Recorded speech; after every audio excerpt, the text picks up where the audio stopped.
Alright guys, Big Roy here. After you saw the introduction of the car on the outside and everything, right? Okay, this is definitely a 10-year-old car. Okay, it's not young anymore. It's 10-year-old. In Singapore, it's considered old, but in overseas, is like okay lah, 10 years old. You know what I mean? You own the car forever, right? But for Singapore, 10 years old is the deadline for COE ended, and of course, a lot of people who own this car renewed their COE because this is a C180 compressor engine. So what does it mean? It means that compressor means it's supercharged. Okay, the engine is actually supercharged, and at 1.6 liter engine, it has a torque of 230 Nm, and of course horsepower of 156. It's amazingly how Mercedes-Benz can actually put such power in a 1.6 liter car, which is really out of this world. So I was really thrilled when I saw the specs of the car, and you know, we were changing our car, we were scrapping our left 19 months car, and you know, we definitely got a good deal from GV Automobile, which I will talk about later. How professional they have been with us, and hopefully yeah, I mean, you guys can see how good they were. They are actually. But that's beside the point. I'm going to talk about the car today. So far, I've been running the car in for 10 days, and my full tank is still running. My full tank is about 60 liters. It's still running. You know, I still left one mark of the tank, and we are talking about I still left about 100 km left, and I'm already running almost 500 km. Okay, almost 500 km. So on the highway kind of running, if you're running a more highway than city, you probably will be clocking about 14 liters. 14 liters per 100 km, 14 to 15, depending on how you drive lah. Okay, of course, if you are driving like city driving, right, so you'll be doing about 11, 12. Okay, so this is how efficient the car is, and at the same time, of course, it's a Mercedes-Benz, right? It's quiet and everything.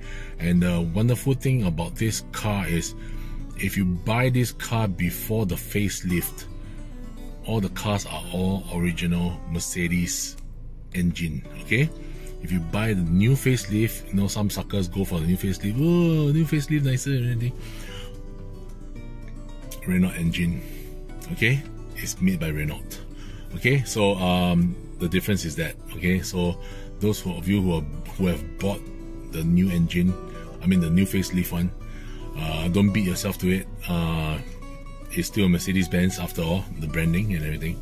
Okay, but if you have gotten the 2011 old facelift one, congratulations, the car is still very wonderful.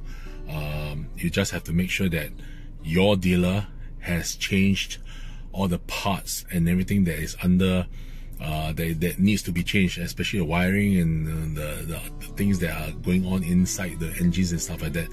Go for STA check, 120-point check, and see what are the parts that need to be changed. Okay, that can cost you easily 5 to 7,000.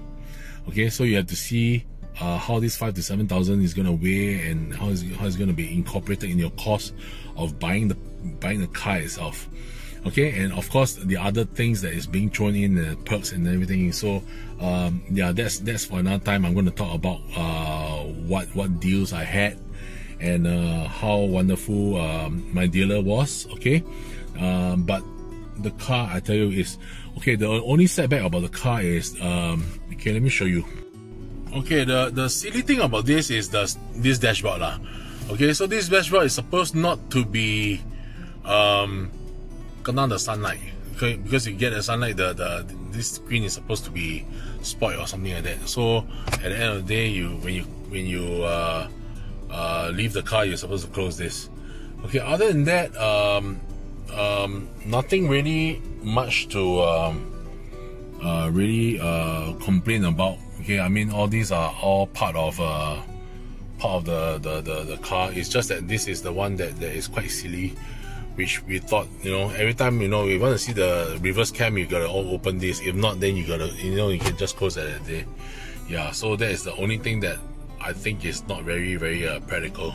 And the other thing that is not very practical, of course, number one, is there's no bottle holder.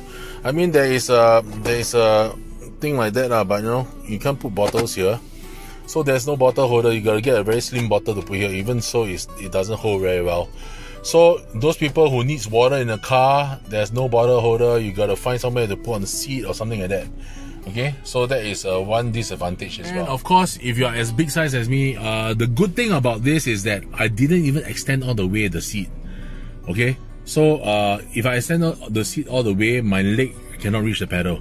I am 1.9 meters, 6 feet 2, and of course quite hefty as well. But then even so, there is not much room for your back seat.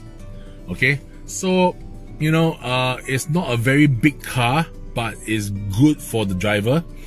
The cabin is really sizable. Very extend your leg, you know, and it's very fitting and nice.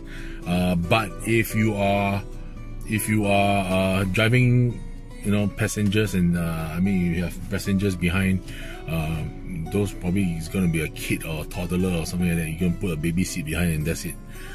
Nobody else can sit baby seat, or either baby seat or any kids below 5 years old. Over here, this side, yeah, this one also cannot extend all the way, so probably can push a little bit forward. Then you can actually have 2 adults, you know, 2 adults and maybe one in the middle or something like that. Yeah. Okay, other than that, the boot space is a good space, good boot space, because we do a lot of marketing, we do a lot of running errands for the restaurant and everything. So so that is actually quite practical for us. But other than that, the entire car's driving experience is so good, man. It's smooth and everything. I mean, you know, Mercedes-Benz are known to be smooth and everything, but this is a C-Class 180, not the highest in range, but it's a really very nice and smooth, and you know, it's really going on. You know, when you need the power is there. When you need the cruise and auto cruise and everything, is all there. It's really nice and smooth.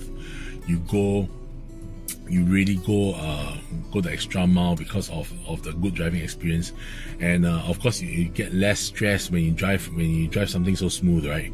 So compared to what we had, Honda Crossroad, right? I mean, the Crossroad was a monster, which is nice, spacious, you know, and everything, you know, you feel the grip of the road and everything.